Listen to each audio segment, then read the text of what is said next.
Welcome back to Kids, Chaos, and Killer Campaigns, the podcast for marketers who can craft high-converting copy and cut the crusts off sandwiches without missing a beat. Earlier this month, my family and I took a trip to Bonaire. For those who don't know what Bonaire is, it's a small island in the Caribbean, the very far South Caribbean, close to Aruba and Curacao, really famous for its flamingo sanctuary, wild donkeys, and stunning water ideal for diving. And while we were there for the first time in a very long time, I was able to completely unplug. No laptop, no last minute scrambling, no just let me get this post out while my kids begged me to come swim. How? I repurposed fresh campaign content, a new checklist, a guide, and a blog into everything I needed for the week. I scheduled social posts, emails, and even a poll before I left, so the content was working even while I wasn't. Today's episode is all about that powerful system that every mom marketer needs in her toolkit, content repurposing. I'm breaking down how to turn one idea into 10 content assets so you can step away without the stress. Let's dive in. Most marketers underestimate how few people actually see a single social post. On average, only about 5 to 10% of your followers will see an individual post on LinkedIn or Facebook, which means 90 to 95% never even knew that content existed. And that's why repeating and repurposing isn't annoying. It's essential. It gives your audience multiple chances to bump into your message in different places and different formats until it finally clicks and sticks. Think about it. If someone missed your blog post, they might catch your LinkedIn snippet. Or if they scrolled past your social post, maybe they'll open your nurture email. Repurposing is just you meeting them where they are, not where you hope they'll be. And repurposing isn't recycling fluff. It's building from a strong foundation and squeezing all the juice from your best ideas. Just like I didn't pack 10 different outfits per kid when we traveled. I packed a few basics that they can mix and match and then inevitably reject in favor of a swimsuit or pajamas. And really, I do the same with my content.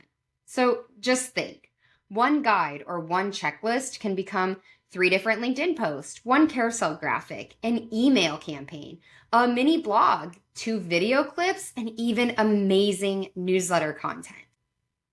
Now, when I'm repurposing content, one other thing I fold into my repurpose strategy is content batching. So here's the deal. When you're tight on time, batching really isn't optional. It's essential. My secret, I approach that content scheduling like I approach laundry day. I block content scheduling time and I attack with a plan. When you do laundry, you block the steps, you sort, you wash, you fold, you put away. And well, I do the same with my content that I want to repurpose and schedule. First, I list all the existing content, checklist, blog post, webinar slides, even Teams messages related to the theme or topic that we're focused on. Next, I choose one hero piece of content to focus on for that week, that month, whatever duration of time it may be. Then I map out 5 to 10 pieces of content I can make from that core asset. And finally, I schedule out posts, emails, and anything else I can in our scheduling tool, which for us happens to be HubSpot. Now, I know the metaphor is cheesy, but it works. And just like laundry, content never ends. But having a system helps make it more manageable. So here's how I prepped for my Bonaire trip so I could actually vacation. Like I mentioned, before we left for Bonaire, I repurposed 2 existing assets that were aligned with our current campaign theme, a guide and a checklist. And I was able to turn them into 4 different social media posts, 2 different nurture emails, and I even used them in an I'm out of office autoresponder with a helpful link to the guide. And guess what? While my daughters were building sandcastles, I wasn't scrambling to schedule content or checking my inbox every 10 minutes. My content was working in the background while I was working on keeping beach snacks sand-free and winning sunscreen battles with my toddler. Repurposing wasn't just a time saver for me. It was a sanity saver. It helped me set my team up for continued visibility and success while I was busy sunbathing and snorkeling. While we were in Bonaire, I thought of this content repurposing tip from my kiddos. You know how kids can turn anything into everything with just a little imagination? It's the same with content. While we were in Bonaire, we didn't have all of our toys and everything in our house, but our kiddos turned the TV remote control into a spaceship controller, a restaurant menu, a magical animal scanner, a microphone, and then finally the thing that actually turns on the TV. And if they can do all of that with a remote, you can do the same with a great blog post or checklist. Repurpose it into emails, social media posts, landing pages, whatever your funnel needs. Let's recap.